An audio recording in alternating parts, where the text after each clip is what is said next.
TPCC chief Mahesh Goud BRS పై hot comments చేశారు. ఉనికి కోసమే బీఆర్ఎస్ దీక్షా దివస్ అంటోందని మండిపడ్డారు.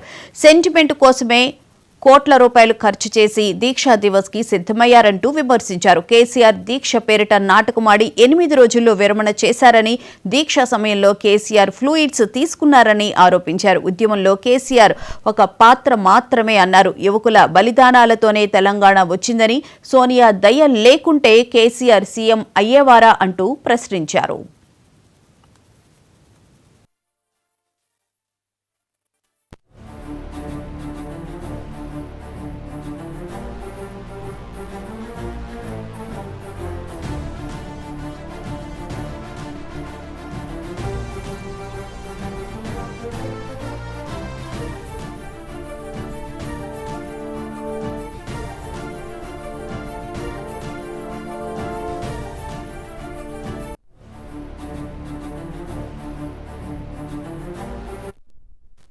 ఇలా వాళ్ళు గొప్పగా చెప్పుకొని దీక్షా దివస్ పేరిట మళ్ళీ ఇంత సెంటిమెంట్ని రాజేసే ప్రయత్నం చేస్తున్న తరుణంలో నేను ముందుకు రావడం జరిగింది. కాదా అదర్వైజ్ ఇది ఎప్పుడు 2009లో ముగిసిన అధ్యాయం, దాని గురించి మాట్లాడాల్సిన అవసరం లేదు.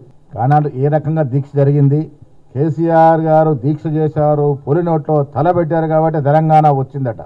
కేసీఆర్ గారు చేసిన దీక్ష ఇదొక నాటకం. దీక్ష వల్ల తెలంగాణ రాలే, తెలంగాణ సోనియా గాంధీ వల్ల వచ్చింది. దీక్ష 8 రోజుల్లో దీక్ష విరమణ చేశారు, పలాయనం చిత్తగించారు.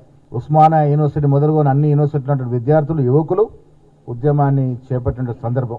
ఈ బిడ్డలకు ఉద్యమాన్ని చూసి చలించి సోనియా గాంధీ గారు తెలంగాణ ఇచ్చినారు. ఇంట్లో కేసీఆర్ గారి పాత్ర ఏంటో, బీఆర్ఎస్ నాయకుల పాత్ర ఏంటో తెలుసుకోవాలి.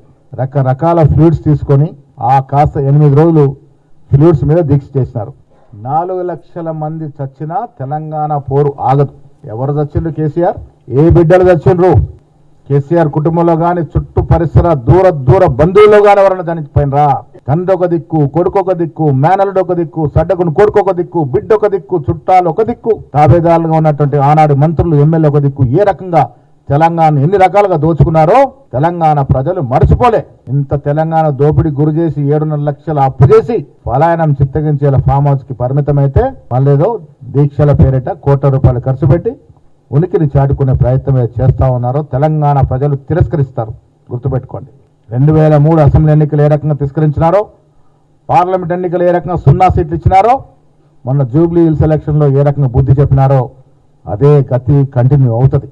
ఇప్పటికైనా బుద్ధి తెచ్చుకొని ఈ దీక్షా దివస్లు మాని సోనియా గాంధీ గారి యొక్క పూలపటానికి పాలాభిషేకాలు చేయండి. కేసీఆర్ గారు